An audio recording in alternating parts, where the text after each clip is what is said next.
ছিলাম সেখানে আমি প্রশ্ন করেছিলাম যে জনাব নাহিদ ইসলাম নতুন যে পার্টি হয়েছে জাতীয় নাগরিক পার্টি সেই পার্টির আহ্বায়ক উনি রয়টার্সের কাছে একটি ইন্টারভিউয়ে যা কিছু বলেছিলেন উনি বলেছিলেন যে ডিসেম্বরের মধ্যে নির্বাচন হওয়া সম্ভব নয় এ কথা বলেছিলেন।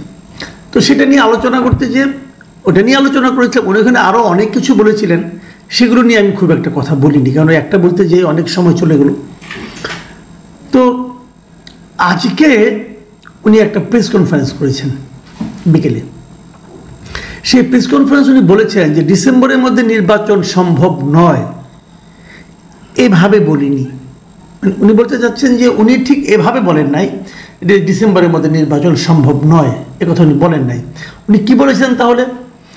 উনি বলেছেন যে ওনার কথাটা হুবহু পড়ে শোনাই। উনি বললেন যে বলেছি পুলিশ যে নাজুক অবস্থায় আছে সেই অবস্থায় থেকে নির্বাচন সম্ভব না। মানে পুলিশের যে নাজুক অবস্থা সেই অবস্থা থেকে নির্বাচন সম্ভব না। এখন আর ডিসেম্বর না, তার মানে যতদিন পুলিশ নাজুক অবস্থা থেকে পুলিশের উত্তরণ না ঘটছে ততদিন পর্যন্ত নির্বাচন সম্ভব না। তো 7 মাসে আপনার পুলিশের কিছুই করতে পারেন না, নাজুক অবস্থা থেকে উত্তরণ ঘটে নাই, বরং আরও খারাপ হয়েছে। কীভাবে বলে কি দেখেন, আপনার গত 2 দিন আগেই তো শাহবাগ যে আপনার আছে পুলিশ ফাঁড়িতে আছে সেখানে কতগুলি তৌহিদি জনতা নামধারী কিছু লোক যে হাজির হয়েছে এবং তারা থানার ভেতরে ঢুকে গারদের মধ্যে আটকা থাকা যে ব্যক্তি তার সঙ্গে ভিডিও করেছে, তার বক্তব্য নিয়ে ভিডিও করেছে। এর কোন বিষয়টা পুলিশের সক্ষমতাকে প্রমাণ করে বলুন তো? করে না। পুলিশের অবস্থা তো আরও খারাপ এবং আগামী 6 মাস পরে পুলিশের অবস্থা খারাপ হবেই, আরও খারাপ হতে পারে। কারণ যত এদের দাপট বাড়বে তত পুলিশের অবস্থা খারাপ হবে, কারণ পুলিশ তো জানে না যে তাদের পক্ষে কে আছে। সরকার কি পুলিশের পক্ষে আছে এটা তো পুলিশ জানে না, কিন্তু পুলিশ কেন তার অবস্থাকে ভালো করার চেষ্টা করবে নিজের জীবনের রিস্কে? কেউ তো করবে না। অথবা ধরা যাক এই পুলিশের অবস্থা যদি আরও 1.5 বছর পরেও ঠিক না হয়, মানে আগামী বছরের জুনেও যদি ঠিক না হয়, তাহলে কি তখনও নির্বাচন হবে না? মানে নির্বাচন হওয়া না হওয়ার সঙ্গে পুলিশের অবস্থা ভালো না হওয়ার কোনো সম্পর্ক আছে? যদি পুলিশের অবস্থা ভালো না হয় তাহলে আর্মি নামবে, আর্মি নির্বাচন কন্ডাক্ট করবে। নতুন গভর্নমেন্ট যখন আসবে হয়তো এমনও তো হতে পারে যে এই অন্তর্বর্তীকালীন সরকারের যে ক্যারেক্টার সেই ক্যারেক্টারের কারণেই পুলিশের অবস্থা ভালো হচ্ছে না, এটাও তো হতে পারে। পুলিশের মনোবল ভালো হচ্ছে না এই গভর্নমেন্টের ক্যারেক্টারের কারণে। যদি এটা হয় তাহলে তো নতুন গভর্নমেন্ট আসলেই ক্যারেক্টার ভালো হয়ে যাবে। তাহলে নতুন গভর্নমেন্ট আর একটা পলিটিক্যাল গভর্নমেন্ট আনার ব্যবস্থা করতে হয় আমাদের, সেটা আমরা কীভাবে করতে পারি? যদি পুলিশ দিয়ে আপনি না করতে পারেন তা আর্মি নামান, আর্মি ইলেকশনটা কন্ডাক্ট করবে, এতে তো আমি কোনো সমস্যা দেখি না, বরঞ্চ সেটা আরও বেটার ইলেকশন হবে। তো আর্মি তো আমার দেশেই আছে, এটা তো বিদেশ থেকে আমদানি করতে হবে না। তো এগুলো কি আসলে মোদ্দা কথা হলো নির্বাচনকে দেরি করিয়ে দেওয়ার একটা গরিমসি ভাব। আচ্ছা ঠিক আছে, আমি এটা ধরলাম না, উনি যেটা বলেছেন সেহেতু এটা নিয়ে আমার মানে কোনো বক্তব্য নাই। আমি আরেকটা পয়েন্টে আসি যেটা কালকে আমি বলিনি, যে কথাটা কালকে আমি বলিনি। ওনার রয়টারের ইন্টারভিউয়ে কিন্তু আরেকটা বিষয় এসেছিল। সেই বিষয়টা হলো উনি বলেছিলেন যে কিছু ধনী মানুষ আমাদেরকে অর্থ সাহায্য করছে, সেটা দিয়ে তারা করবে, এবং তারপরে আরও বলেছিল যে আমরা গণ সহযোগিতা নেব, মানুষের কাছ থেকে গণ চাঁদা যেটাকে বলা হয়, ক্রাউড ফান্ডিং যেটাকে ইংরেজিতে বলা হয়, তার মাধ্যমেও আমরা আমাদের অর্থ সংগ্রহ করার চেষ্টা করছি। এটা কিন্তু কালকে তিনি বলেছিলেন। ওইটার ব্যাপারেও উনি কী বলেছিলেন ওটা আমি আর এখন বিভিন্ন পত্রপত্রিকা যেটা পেয়েছি সেটা আর পড়ে শোনাচ্ছি না। উনি কি দাবি করেছেন সেটা আমি বলি। নাহিদ ইসলাম বলেন যে রয়টার্সের ইন্টারভিউতে কিছু মিসকোড হয়েছে। আমি বলেছিলাম যে আমাদের আর্থিক বিষয়ে সমাজের যে সচ্ছল মানুষ বা শুভাকাঙ্ক্ষী রয়েছেন তারা মূলত আমাদের সহযোগিতা করে। আমরা একটা ক্রাউড ফান্ডিংয়ের দিকে যাচ্ছি, অনলাইন এবং অফলাইন কেন্দ্রিক।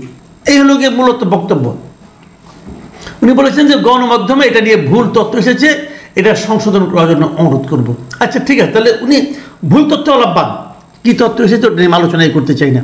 উনি সর্বশেষ যেটা সংশোধন করে দিলেন ওনার বক্তব্যে বাংলা ভাষায় এবং সেটা হুবহু এসেছে, আমি সেটা নিয়ে একটু কথা বলতে চাই।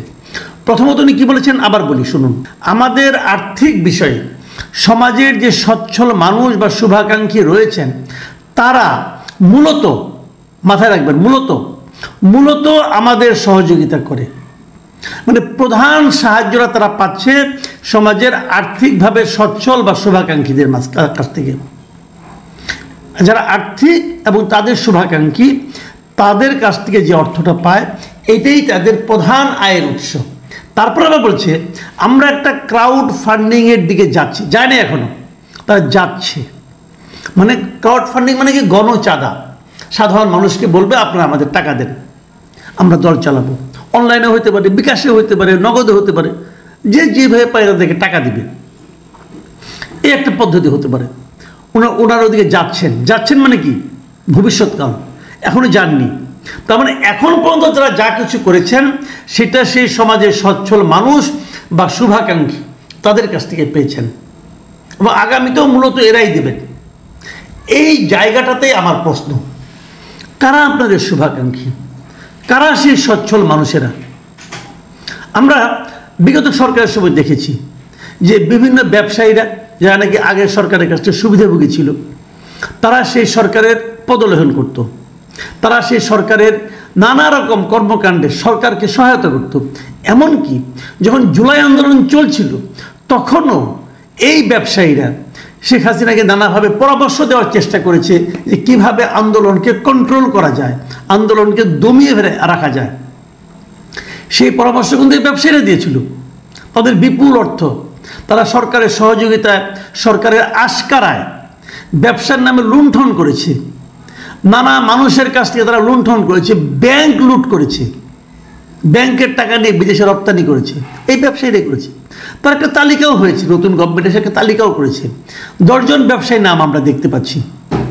এই 10 জন ব্যবসায়ী বেক্সিমকো আছে, বসুন্ধরা আছে, ওরিয়ন গ্রুপ আছে, সামিট গ্রুপ আছে, এরকম আরও নাবিল গ্রুপ আছে, এরকম 10টা কোম্পানি আছে তাদের নাম, যারা নাকি মানে শিরোমণি, মানে দুর্বৃত্তের পনার মাথায় শীর্ষস্থানে অবস্থান করছে এই 10টা প্রতিষ্ঠান। এখন আমি নাহিদ ইসলামকে বলব, বুকে হাত দিয়ে বলুন, এই 10টার কারো কাছে কি আপনার কাছ থেকে আপনারা জানেন টাকা নেন নাই? এই 10টার কেউ কি আপনাদের শুভাকাঙ্ক্ষী আছে? আপনি বলবেন নাই। আমি আপনার কথা বিশ্বাস করব না। কেন করব না? করব না এই কারণে, বিভিন্ন কারণ আছে বিশ্বাস না করার। আমি ওই কারণগুলিতে যাচ্ছি না। আমি আপনাকে বলবো যে আমি আপনার কথা বিশ্বাস করব তখন যখন আপনি সমস্ত শুভাকাঙ্ক্ষীদের নাম ঘোষণা করবেন, নাম প্রকাশ করবেন। আপনি বলুন আপনাদের শুভাকাঙ্ক্ষী কারা, নাম বলতে অসুবিধাটা কি? তারা তো এই দেশেরই লোক। যদি তারা বিদেশের লোক হয়, যদি ইন্ডিয়ার লোক হয়, তাহলে আমি বলবো যে আপনি ইন্ডিয়ার টাকায় করতেছেন, পলিটিক্স করতেছেন। যদি পাকিস্তানের লোক হয় বলবো আপনি পাকিস্তানের টাকায় পলিটিক্স করতেছেন। যদি ট্রাম্পের লোক হয় তো বলবো ট্রাম্পের টাকায় আপনি পলিটিক্স করতেছেন। যদি বসুন্ধরা তার মধ্যে থাকে তাহলে আমি বলবো আপনি বসুন্ধরার টাকায় পলিটিক্স করতেছেন। বলতে পারবো না? পারবো। আমি জিনিসটা বলতে চাই, আপনি বলুন যে কারা আপনাকে টাকা দিচ্ছে, সেই শুভাকাঙ্ক্ষীদের নাম বলুন, কে কত টাকা দিচ্ছে তাও নাম বলুন। সেই টাকাটা কি ব্ল্যাক মানি নাকি হোয়াইট মানি? তাদেরকে আপনি কোনো রসিদ দিয়েছেন? রসিদ দিয়ে চাঁদা নিয়েছেন নাকি ডান হাতে দিয়েছে বাম হাতে পকেটে ঢুকিয়েছেন, আবার সেখান থেকে দলের জন্য বের করার সময় অর্ধেক পকেটে রেখেছেন, অর্ধেক দলকে দিয়েছেন? কোনটা? এই জিনিসগুলো আমি সন্দেহ করব ভাই। আমি এই দেশের নাগরিক, আমি সন্দেহ করব। আপনাকে যতক্ষণ পর্যন্ত না আপনি নিজের অবস্থানটা পরিষ্কার না, আপনি পরিষ্কার করার লোক, আপনি তো আপনার নিজের ইনকামের কথা পরিষ্কার হয়ে বলেছেন, আপনি আপনার ব্যাংক অ্যাকাউন্টের কথা বলেছেন, আপনি আপনার ফ্যামিলির কথা বলেছেন, তো আপনি আপনার দলের কথা বলতে পারবেন না কেন? বলেন, আমরা শুনতে চাই। আমরা আপনাকে ভালোবাসতে চাই, আমাদের সেই ভালোবাসার সুযোগটা করে দেন। আপনি ট্রান্সপারেন্ট হন।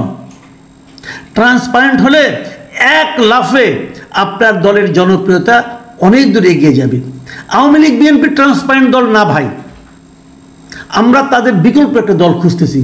আমরা সেই দলটাকে আপনাকে ভাবতে চাই, আপনি আমাদেরকে হেল্প করুন। এই সাহায্যটা আপনাকেই করতে হবে। আর যদি করতে না পারেন তাহলে তো সেই আপনি গড্ডালিকা প্রবাহে গা ভাসালেন। আগে এই সমস্ত দুর্বৃত্ত ব্যবসায়ীর কাছ থেকে আওয়ামী লীগ বিএনপি নিয়েছে, এখন আপনারা নেওয়া শুরু করলেন। তাহলে যেই লাউ সেই কদু, আমাদের লাভটা কী হলো? জনগণের ভাগ্যের তো কোনো পরিবর্তন হলো না।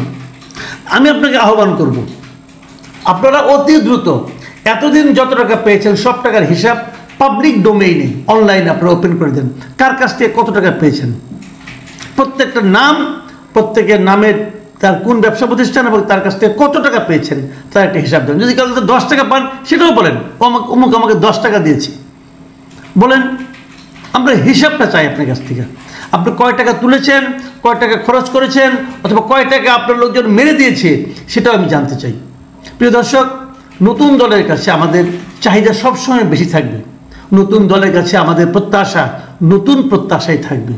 সেই নতুন প্রত্যাশা যদি নতুন দল না মেটাতে পারে, তাহলে নতুন দলের সঙ্গে পুরাতন দলের কি পার্থক্য রইল? আল্লাহ হাফেজ।